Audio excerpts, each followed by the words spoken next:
While it is important to note that the scenario I'm about to describe is purely hypothetical, here's a potential scenario illustrating the use of electroporation and aircraft in a similar manner as viral vector distribution. This video is for entertainment purposes only. By now you should understand that many of our ideas are experiments. Our goal all along was targeted gene transfer on a large scale for purposes I am not authorized to disclose. We were told it would be deployed in an ethical manner for battlefield situations.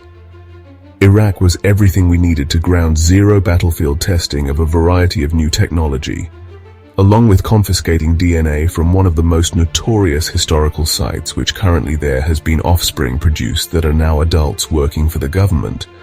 But that is another topic for a different day. While we conducted our operations, the Navy and Marines were conducting experiments of a less classified nature that would enhance and advance our own studies. Iraq was ground zero for some of the most controversial pursuits of manipulation of DNA and other similar studies. Electroporation was tested by the military on battlefield conditions as part of its research into non-lethal weapons. We indeed used human volunteers in a study to evaluate the effects of electroporation on battlefield casualties. The field study was conducted in Iraq in 2006 to evaluate the efficacy of electroporation for medical treatment in battlefield conditions. Medical studies using electroporation were conducted on swine, goats, and cats. The results and outcomes of the electroporation studies found that this technique enables efficient and rapid transfer of genetic materials and medicines into cells, broadening the potential range of medical applications. They also found that it causes minimal tissue damage or discomfort to the animals, making it a safe and effective technique. 10 years later, we had advanced our research in ways unimaginable. The US military conducted its largest research using electroporation as an instantaneous technique that uses electric pulses to disrupt cell membranes in 2017. The specific research was conducted by Mitchell Research Center, an arm of the US Air Force, to develop new ways to deliver drug treatments, vaccines, and diagnostic agents efficiently and quickly to the body. The research revealed that electroporation is able to efficiently distribute molecules with a high degree of accuracy and efficiency. Furthermore, the team found that when a combination of pulses is applied, the drug delivery efficiency could be further improved.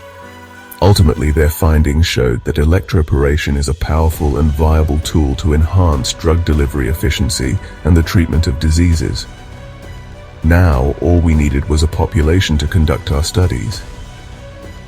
Several small towns were nonetheless aware about what we were about to do to them. This would be the largest experiment carried out on the public, but we couldn't imagine that something even greater would follow in the future. In a remote and densely populated area that required targeted gene transfer for public health purposes, a team of researchers worked on delivering therapeutic genes to individuals using electroporation. They developed a gene construct that could treat a specific genetic disorder and another that could combat a widespread infectious disease. However, reaching the target populations posed logistical challenges. To efficiently distribute the gene construct, the research team devised plans that involved using aircraft to release small droplets or aerosols containing the gene construct across the targeted area. The droplets were designed to be of a size that allows them to be efficiently inhaled and reach the respiratory system of individuals being targeted. These droplets contained the gene construct and a conductive agent which enhanced the electroporation process. It became surreal when I saw the aircraft on the runway. That was the moment I realized the operation really was going to happen. A fleet of specialized aircraft was employed to cover the identified target region systematically. The aircraft could disperse the droplets over wide areas, ensuring broad coverage. We had calculated and ran the simulations over 100 times. The goal was equal exposure across the populations. Careful calculations and simulations were conducted to optimize the distribution patterns to maximize efficiency and ensure equal exposure across the populations. We easily administered our electrical pulses from aircraft and designated ground locations. It was precise. Once the droplets were inhaled by the individuals, the conductive agent helped facilitate the electroporation process. To accomplish this, portable devices were distributed to specialty-trained operatives who could administer a precisely tuned electrical pulse to individuals within a certain time frame and distance of individuals after their exposure to the droplets. The devices were designed to be user-friendly and provided the necessary control and safety precautions to ensure proper application. The electrical pulse applied via the portable devices created transient pores in the cell membranes of the target cells within the respiratory system of the individuals. This allowed for efficient and localized delivery of the gene construct, promoting a successful gene transfer process.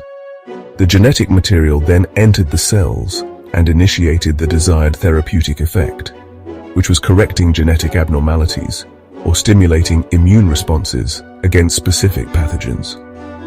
By utilizing aircraft and electroporation in this manner, the research team could reach remote and densely populated areas efficiently, allowing for targeted and widespread gene transfer processes to combat genetic disorders and infectious diseases. The viability and safety of such a method required extensive research and planning, but ethical considerations and regulatory approvals before any real-world implementation was not a real concern. Nevertheless, our research continued, and we were given another mission for studying the potential efficacy and safety of electroporation as a method to deliver vaccines to large populations of citizens. For our next study, we began conducting laboratory studies and simulations to understand the effectiveness of electroporation in comparison to traditional vaccination methods. Additionally, pilot clinical studies and field studies were conducted in order to test the delivery of vaccines using electroporation on a small scale with appropriate safety protocols in place. This would help us make future decisions to use electroporation as a viable technique for mass vaccination. So it began in 2016, a collaboration between the Walter Reed Army Institute of Research, the Henry M. Jackson Foundation for the Advancement of Military Medicine, and other government and academic partners. The primary goals of the study were to evaluate the safety and efficacy of electroporation-based systems to deliver a protective immune response to other vaccine antigens. Ultimately, we stopped studying the potential efficacy and safety of electroporation as a method to deliver vaccines to large populations of citizens in 2019. The study ended because of budget constraints, and the outcome was inconclusive due to the inability to continue monitoring the test subjects. Of course, there were other political agendas that also interfered. The results of the electroporation vaccine study raised questions regarding safety and efficacy issues, but further research would be needed to address these concerns before the use of the technology happened on a larger scale. Ultimately, they shut us down. But it wasn't really over, because what really happened when they shut us down was totally unimaginable and unfathomable. A new operation on even a larger scale had taken its place. It led to global vaccination carried out with very little resistance by the public, all under the auspices of a manufactured virus that the public was told would be deadly, which it was, but not on the scale which it was presented to the world, because specific preventative measures could greatly reduce the risk. Unfortunately, if you think it is over, you have no idea what is about to follow.